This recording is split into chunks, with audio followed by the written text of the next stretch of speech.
expressing a problem and wanting some just insight into what they were going through. So we're going to pull up this email and we're going to read this together and talk about it. Okay, it says, "Hi, I saw your channel and love your content. I wanted to make a submission, so here it is. I'm a male, 22, turning 23 in 2 days. A lot of my life because of my male." I'm actually going to read this. I'm pretty sure I know what he's trying to say, so I'm going to read it out. I think what he's trying to say. I'm a male, 22, turning 23 in 2 days. A lot of my life because my being a male, I never really received praise nor validation for my work. It sort of put me in a slump. I'm not quite sure what to do with my life sometimes. I'm grateful for my friends and family. I adore and love my girlfriend. My job supports me really well, but sometimes I worry if I am ever doing enough. Is there any advice or reassurance you can provide me? Warm regards. Oh boy. Okay, well, first, happy belated birthday, because I know I'm answering this a little bit late. I read your letter and it really made me sad. I grew up with 3 brothers and I know how this goes with men. So we definitely live in a world where men are supposed to be macho and not need praise, and they're just supposed to work and take care of everything, and that's supposed to be enough. Women are projected as the feelers.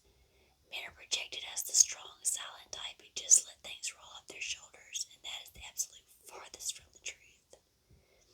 Please don't take this the wrong way, but in many ways, I think men are weaker when it comes to how they deal with things due to stereotypes in society. And let me explain that, okay? So as women, we are taught to be aware of our feelings. We're taught to be communicators and to talk through and even cry to get things off our chest. This is exactly what is expected of women. But boys are different than men. So by a certain age, boys, sometimes even accidentally, are taught to suppress their feelings. So here's a scene. A little boy is running around playing. He falls and scrapes his knee. No blood, but the skin is peeled and it's clear that it hurts. So mom rushes to get him. She picks him up just to clean him up while he is still crying. Dad walks over and grabs him and says, "Shake it off, pal. You're tough, aren't you? Show mom how tough you are." And the little boy's trying to put on a brave face and play like he's fine. And Daddy's like, "Mama, you can leave him alone. You know, he's a big boy. He can take this." Even if mom disagrees, in that occurrence, Dad subconsciously taught his son that expressing pain when he is hurt is not acceptable. So now he has to pretend to be okay so his dad will think he is tough.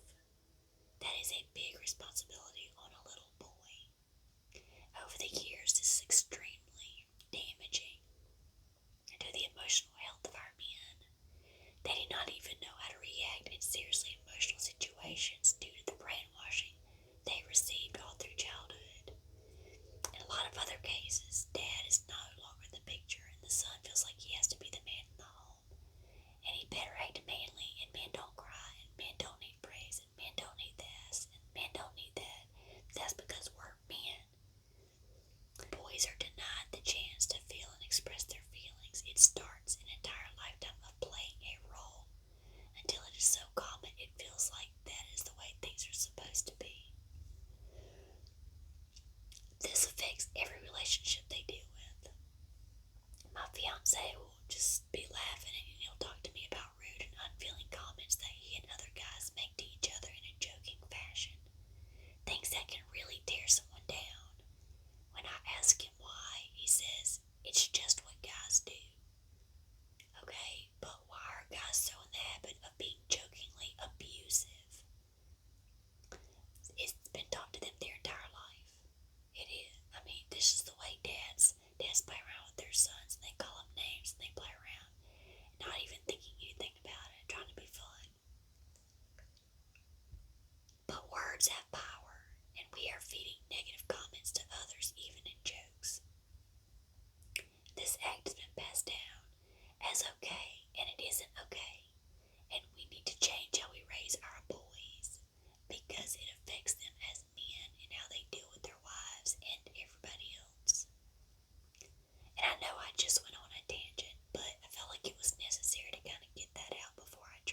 is a deeper issue there. I'm venturing to say that even if you started to receive validation and praise for your work, that it wouldn't be enough. You would start to feel like it should be enough because that is what you wanted. And now you have it, and it's still not enough. And since I don't know you or your history, I cannot really pinpoint where a turning place may have been that put you on this path. But it stems from deep insecurity about how you feel about yourself. And every person can face this at one point or another, and some deal with it for a very long time, and sometimes an entire lifetime. I don't want that to be you. With feelings as deep-seated as yours, I would think even if you discovered the cure for a disease, once the fame wore off and things went back to normal, you would feel the same way about yourself. A change needs to take place, and you are the only one that can make that change. At this point, it wouldn't matter how much praise you received, it would wear off. This is an extremely hard lesson to teach and will be a hard thing for you to do, but okay, here we go. You ready? You need to praise yourself. You need to validate yourself. Stop waiting on others to do it for you, because it's clear that it's not working. Actually, I did a video about this called Be Your Own Placebo. You need to go and listen to that. It's in my playlist. So a placebo is a pill that has no medicinal value, but has the power to cure something because the person taking the pill believes it will. So that's faith, and faith is what you need.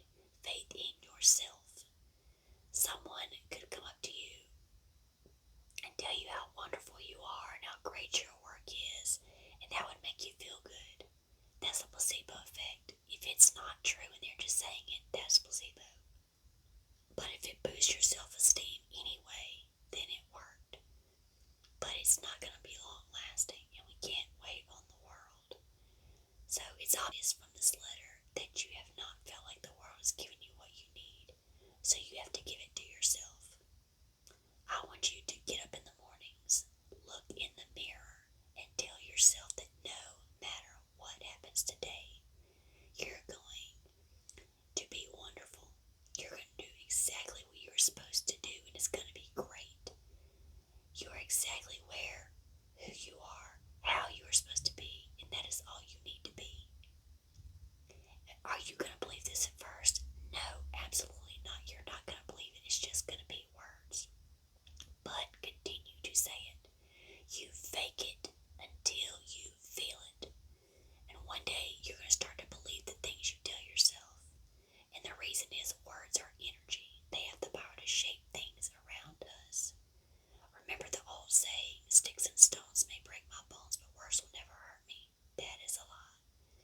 Words have the power to create or destroy a fragile soul. So use that energy. Take those words and tell yourself positive things at least once a day. Then go to twice a day. In the evenings, I don't care how the day turned out, say thank you that you were able to have an awful day.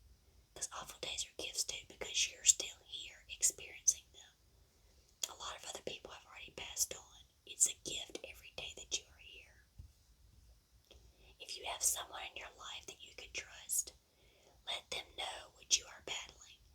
Ask them to be your accountability partner. Ask them to question you. Hey, did you give yourself positive messages today? Did you praise yourself for how amazing you are just because you are here? And when they ask you, be honest. If they take the time to be the accountability partner, they ask you, be honest with them. And if you haven't, be honest with yourself and then try again. Start the next day fresh. Don't give up until you have changed how you feel about yourself, because you are enough. If you're in a slump with your job or your life, analyze that. What would change that feeling? Is it a new job? A different environment? What is it? And ask yourself two questions. What do I want? And how can I get it? And then make a plan.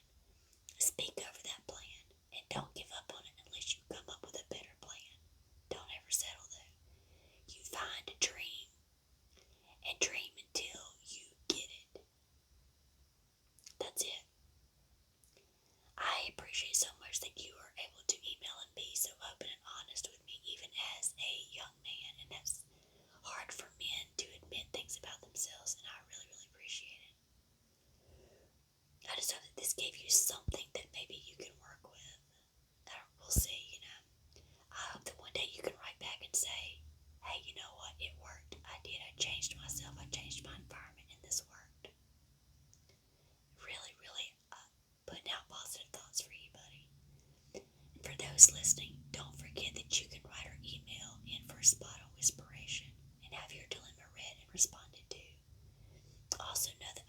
respond in the comments and give people a wide perspective besides just what I say.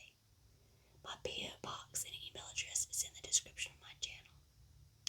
I can't wait till I get the next one that we can share with